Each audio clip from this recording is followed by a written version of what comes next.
Hello, my name is Ernie Vecchio, author, trauma psychologist, and mentor, inviting you to join me on the Heart is Compass podcast. As is always the case, the path forward is inward.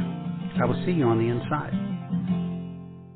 I was reading in the on the news this morning that they're saying that it's going to be 2025 before New York City gets the tourism back up to where it was in 2019 before the virus. 2025. Oh my gosh. So that's 4+ years before New York gets back to some shape of normal. And I'm sure that's true for all over the country. It has been a hot spot of some kind where people have moved or left or, are not coming back to because it's a hot spot.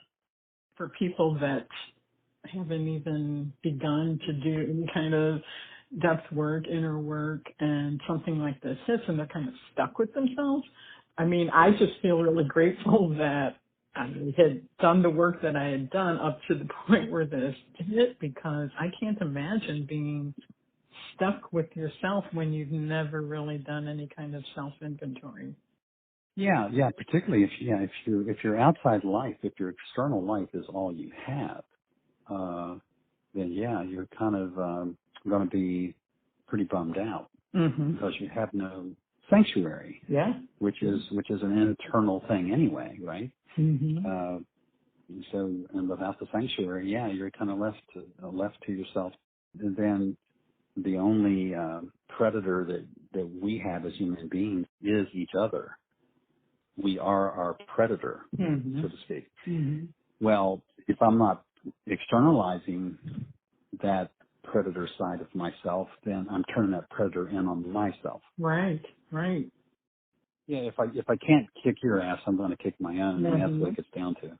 And if I can't critique you and criticize you, control you, whatever it is that the shadow plays out, if I can't externalize that, then I'm going to internalize it and be worse for it. Can't put a mask on the human shadow. Because it's already wearing a mask. And the shadow's not going to wear two masks. It's not going to wear a mask over top of its mask, right?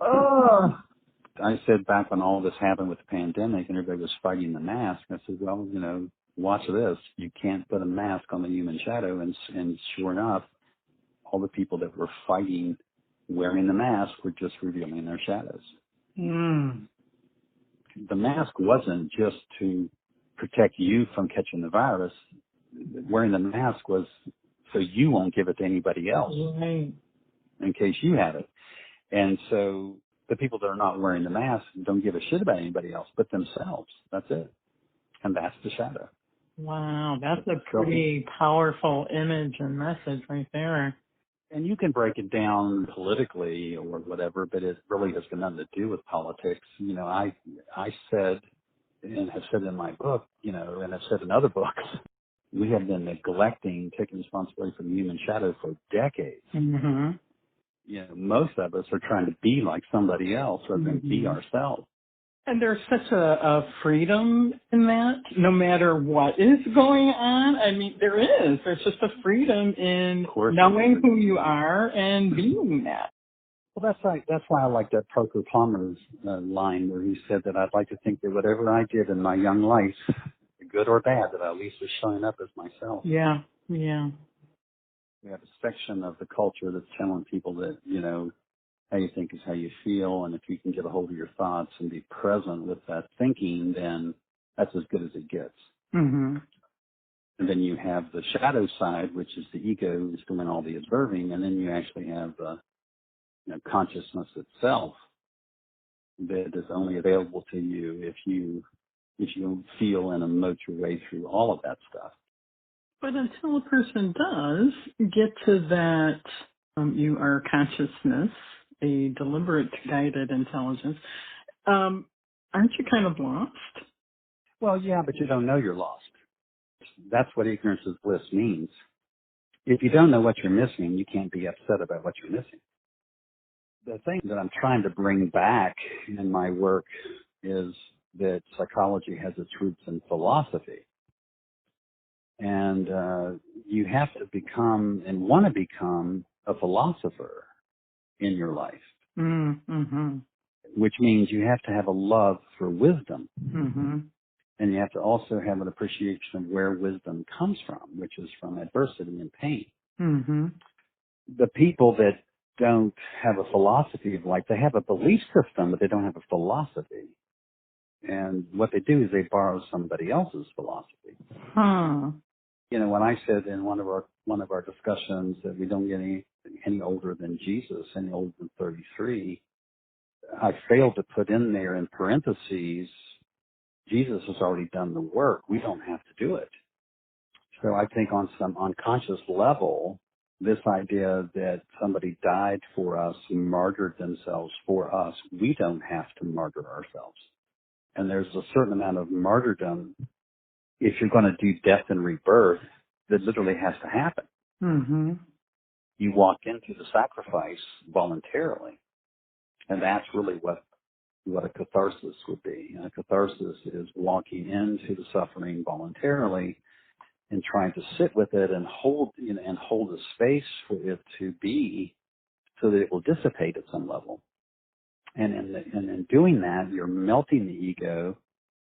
The veil comes down. You see life from a different vantage point, and now you've arrived into another existential place. Wow. And that's the benefit of sitting with your pain, is to melt that veil that allows you to transcend the past and come into the present and then see the future, which are those sights, hindsight, insight, and foresight. I mean, you're not going to melt those veils any other way.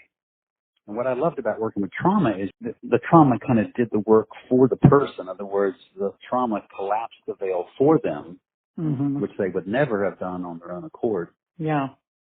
And so they were in kind of an existential crisis when I was seeing them. They weren't just going through trauma. They were also in the whole world just looked different because of where they were. Yeah. And so it was an opportunity for me to get a lot of things done in a very short amount of time. I say short amount of time, 14 to 16 months, short amount of time. That's also intriguing and amazing to me. Just the piece of how religion, and specifically the idea of Jesus doing our suffering for us, has prevented humankind from evolving and maturing past a certain understanding?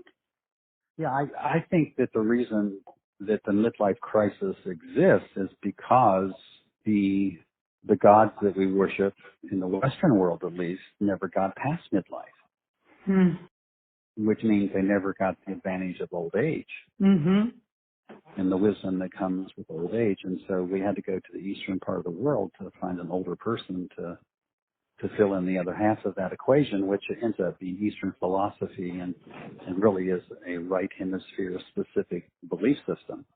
Again, as you're collapsing veils, which are there, because of the ego, as you're collapsing those veils, it really is just a slow, methodical way of becoming whole-brained. Mm-hmm. So then you can access the other two brains that you possess, which is your heart and stomach. You're not going to access the other three brains, the other two brains if you don't get out of your head, so to speak.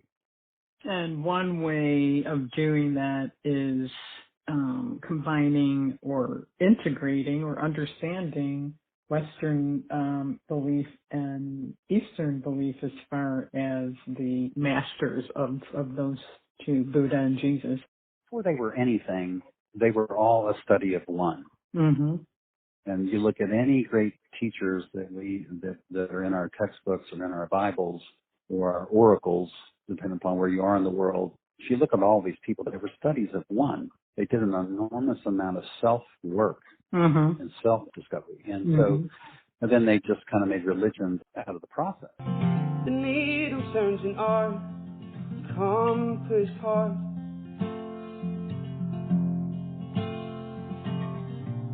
Do you ever get the feeling it's pointing to the start? Something so much bigger, so much better.